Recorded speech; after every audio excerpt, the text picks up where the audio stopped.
తిరుపతి జిల్లా చిల్లకూరు మండలం కోడూరు పాఠశాలలో నిరుపేదలకు బట్టల పంపిణీ కార్యక్రమాన్ని people's welfare child and education trust వ్యవస్థాపకుడు డాక్టర్ పోతేగుంట మల్లికార్జున ఆధ్వర్యంలో నిర్వహించారు.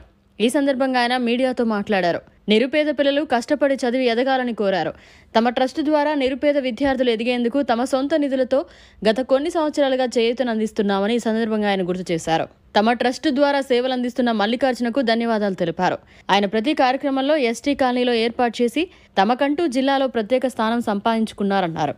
తిరుపతి జిల్లా చిల్లకూరు మండలం ఓడూరు 2 గిరిజన కాలనీల్లో ఇంక్లూడింగ్ చేసి people welfare child education trust యొక్క ఆధ్వర్యంలో పిల్లలకి పెద్దలకి బట్టల పంపిణీ కార్యక్రమాన్ని నిర్వహించాలని మా సంస్థ ద్వారా నిర్ణయించుకున్నాము. దీనికి చీఫ్ గెస్ట్గా డిప్యూటీ రేంజ్ ఆఫీసర్ మేడం గారు రావాల్సింది. అన్ని కారణాల వల్ల ఆయనకి ఈ టైంలో కూడా పై అధికారులతో మీటింగ్ జరుగుతుంది. ఆ కారణం చేత మీకు అందరికీ చెప్పని చెప్పింది. ఇంకొకసారి అవకాశం ఉంటే నేను వస్తాను, వాళ్ళందరినీ చూస్తాను అని మేడం చెప్పారు. కాబట్టి ఆమెను కూడా మనం మనస్ఫూర్తిగా రానందుకు మీ అందరి ద్వారా క్షమించమని ఎందుకు చేస్తున్నామంటే, మీ ప్రతి పిల్లల్ని బళ్ళకి పంపించాలి, చదివించాలి, కష్టపడాలి, చదవాలి, ఎదగాలి. అర్థమైంది నేను చెప్పిన 3 పాయింట్లు? కష్టపడాలి, చదవాలి, ఎదగాలి, ఎంతోమందికి ఉపయోగకారిగా ఉండాలి. మీరు అంటే గవర్నమెంటు ఎన్నో పథకాలను ప్రవేశపెడుతుంది. ఎవరి కోసం? మీకోసం. గవర్నమెంట్ అంగన్వాడీ స్కూల్స్, గవర్నమెంట్ స్కూళ్ళు, హై స్కూళ్ళు, కాలేజీలు ఇవన్నీ కూడా మీకోసమే. కార్యక్రమాలన్నీ డబ్బులు వెచ్చించి ప్రభుత్వాలు అధికంగా ఖర్చు పెట్టి పేదల్ని డెవలప్ చేయాలా, వాళ్ళని అభివృద్ధి బాటలో నడపాలా, వాళ్ళకి ఉద్యోగ భద్రత కల్పించాలా అనే ఒక కాన్సెప్ట్తో ప్రభుత్వాలు ముందుకెళ్తున్నాయి. మీరు కూడా తల్లిదండ్రులు ఏం చేయాలంటే, పిల్లల్ని బళ్ళకి స్కూల్కి పానీయకుండా ఆపొద్దు. ప్రతిరోజు స్కూల్కి అటెండ్ అయ్యేటట్టు మీరు చూడండి.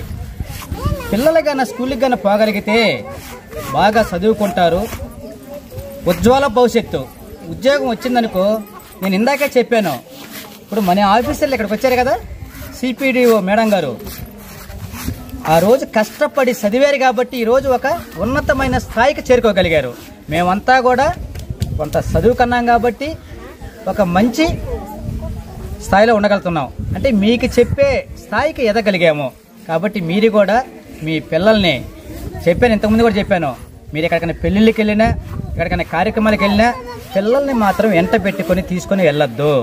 ఆ పిల్లలు మీ దగ్గర వచ్చినందువల్ల ఒక 20 రోజులు 10 రోజులు స్కూల్కి ఆబ్సెంట్ అవుతున్నారు. ఈ ఆబ్సెంట్ అయినందువల్ల పిల్లలు చదవలేకుంటే వెనకబడిపోతున్నారు.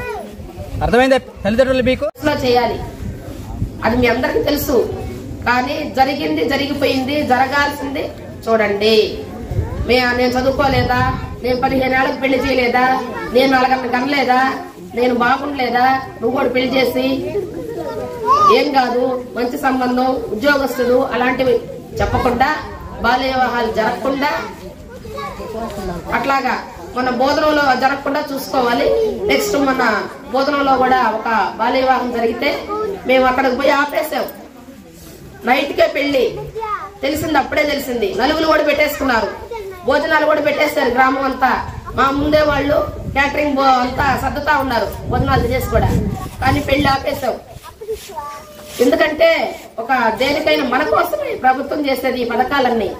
మనము మన బిడ్డలు బాగుండాలని. ఇప్పుడు మేడం గారు చెప్పారు, ఒక అమ్మాయి గాంధీనగర్ లో ఇట్లాగా డెలివరీ అయ్యి చిన్నపిల్లల మాటలు మాట్లాడిందని.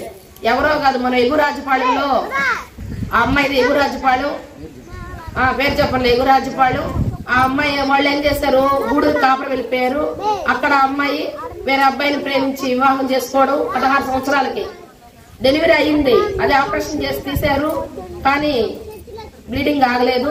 ఆ అమ్మాయి కొంచెం మెంటల్ గా మాట్లాడి చనిపోయింది. ఆ బిడ్డను కూడా ఇట్లా వాదులేసుకోవడం జరిగింది. పైగా వచ్చి అక్కడ అంగన్వాడీ టీచర్ను కూడా సస్పెండ్ చేయాలని చూశారు కలెక్టర్. లోకాస్ నోటీస్ ఇచ్చారు. మీరు మనం చేసే తప్పులకి ఉద్యోగస్తులను బలి చేయకూడదు. షోకాస్ నోటీస్ ఇచ్చారు. ఆ అమ్మాయి ఎక్కడో పుట్టి ఎక్కడో పెరిగి వివాహం అంటూ అక్కడికి వచ్చింది, కానీ ఆ ఏరియాలో ఉండే అంగన్వాడీ టీచర్ కి షోకాస్ నోటీస్ ఇచ్చారు. ఇంకొకసారి ఆ ఏరియాలో తప్పు జరిగితే ఆమె తీసేస్తారు. ఆమె తప్పేమైనా ఉందా? అంగన్వాడీ టీచర్ తప్పు ఉందా? తప్పు ఎవరు చేశారు? తల్లిదండ్రులు చేశారు. తల్లిదండ్రులు అవగాహన కల్పించాలి. కోడూరు ఎస్టీ కాలనీ గ్రామ ప్రజలందరికీ కూడాను చాలా సంతోషదాయకమైన విషయం ఇది. ఎందుకంటే నేను 99 నుంచి చూస్తున్నాను ఇది మల్లికార్జున సార్ని. ఆయన మన్బోల్ మండలంలో నేను వర్క్ చేస్తున్నప్పుడు సారు అందరికి ఇట్లాగే ఎస్టీ కాలనీస్ లోనే ఎక్కువ నాకు తెలిసినంత వరకు ఎస్టీ కాలనీస్ లో ఈ విధంగా బట్టలు తీసుకొని వచ్చి పంపిణీ చేసేవాళ్ళు అనమాట. తను కూడా ఒక ఉద్యోగస్తుడే అయినా కూడా తను కష్టము తన కుటుంబం కన్నా కూడా ఎక్కువ ప్రేమించేది మన ప్రజల్నే అనమాట. తన యొక్క ఉద్దేశం ఇప్పుడే చెప్పారు కదా సారు, చదువుకోవాలి, అందరూ చదువుకోవాలి, చదువుకొని మన భవిష్యత్తుని మనమే తీర్చిదిద్దుకోవాలి.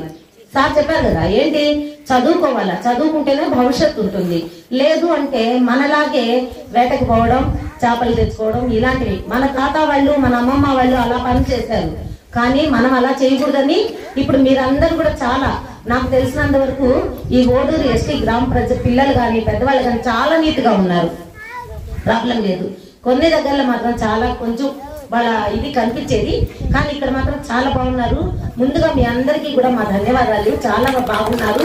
మనం కూడా అంతే కదా, అందరూ సెల్ ఫోన్లకి పరిమితం అయిపోతారు, కానీ అది చాలా డేంజర్. సెల్ ఫోన్ అనేది చాలా డేంజర్. పిల్లలకి కొంత సమయం వరకు ఇవ్వచ్చు, కానీ అదే పనిగా ఇవ్వకూడదు. మనం కూడా అంతే, ఏం చేస్తాము, ఏదో ఒక మెసేజ్ వచ్చిందని చూసుకుంటుంటాం, కాబట్టి మనం ఫోన్ అక్కడ పెట్టగానే మన పిల్లలు కూడా తీసి చూస్తారు. మొన్న ఒక వీడియో ఒకటి పెట్టారు, తల్లి ఫోన్ చూస్తుంటే కొడుకుని ఎలా మార్చాలా అని చూసి ఆవిడిల్లో ఒక పుస్తకం పట్టుకొని కూర్చుంటది, తండ్రి కూడా ఒక పుస్తకం పట్టుకొని కూర్చుంటాడు. వీళ్ళిద్దరిని చూసి ఫోన్ అక్కడ పడేసి వాడు కూడా పుస్తకం పట్టుకొని కూర్చుంటాడు. ఈ మార్పు ఎక్కడ రావాలా సార్ అన్నట్టుగా తల్లిదండ్రుల్లో రావాలి. ఈ మార్పు అనేది మీలో వస్తేనే మన లైఫ్ ఏదో అయిపోయింది. మన అమ్మ వాళ్ళు చదివించలేదు, వాళ్ళు చదివిస్తానన్నా మనం చదువుకోలేదు, కానీ మన పిల్లాడు మాత్రం, మన బిడ్డ మాత్రం, ఆడపిల్ల మగ పిల్లాడు తేడాలే ఈ రోజుల్లో. అందరినీ బాగా చదివించాలి. అందులో మనకి రిజర్వేషన్లు కూడా ఉన్నాయి, కాబట్టి మనం ఇలా చదువుకోగానే అలా ఉద్యోగాలు వచ్చేస్తాయి. ఇప్పుడు పిల్లలు చూడండి, కారులో ఎంతమంది వస్తారా, అంత పెద్ద పోస్ట్ ఎవరు తెచ్చుకుంటారంటే అందరు ఎత్తారు, అంటే అంత ఉత్సాహం ఉంది పిల్లల్లో. కాబట్టి అందరూ కూడాను చదువు విలువ తెలుసుకోండి. అంత చదువు చదవాలంటే పోషకాహారం కూడా మనకు కావాలి. బాగా ఆరోగ్యానికి ఆహారం ఎంత అవసరమో చదువు కూడా అంతే అవసరం. ఆరోగ్యం ఆహారం రెండు ఉండాలి. విద్య తర్వాత మనం బాగుంటేనే కదా చదువుకోవాలనే ధ్యానం అనుకొస్తుంది. మనకు ఆరోగ్యం బాగాలేదంటే విసురోమని ఉంటాం కదా, చదువు మీద ఉంటది కదా. కాబట్టి బాగా తినాలి, తిన్న తర్వాత బాగా చదువుకోవాలి. ఈ రెండు మనకి తింటే ఆరోగ్యం వస్తుంది, ఆరోగ్యం వస్తానే మనం కూడా చదువుకుంటాం అనమాట, చదువు మీద శ్రద్ధ వస్తుంది. కాబట్టి ఈ రోజు మా ఓడూరు ఎస్టీ గ్రామంలో ఇంతమందికి బట్టలు ఇస్తుంటే మన మల్లికార్జున సార్కి మేమందరం కూడా మా డిపార్ట్మెంట్ తరఫున, మా యొక్క గ్రామ ప్రజల తరఫున మీకు వందనాలు తెలియజేస్తున్నాం సార్. మరిన్ని అప్డేట్స్ కోసం మన HN9 టీవీ ఛానల్ ని సబ్స్క్రైబ్ చేసుకోండి.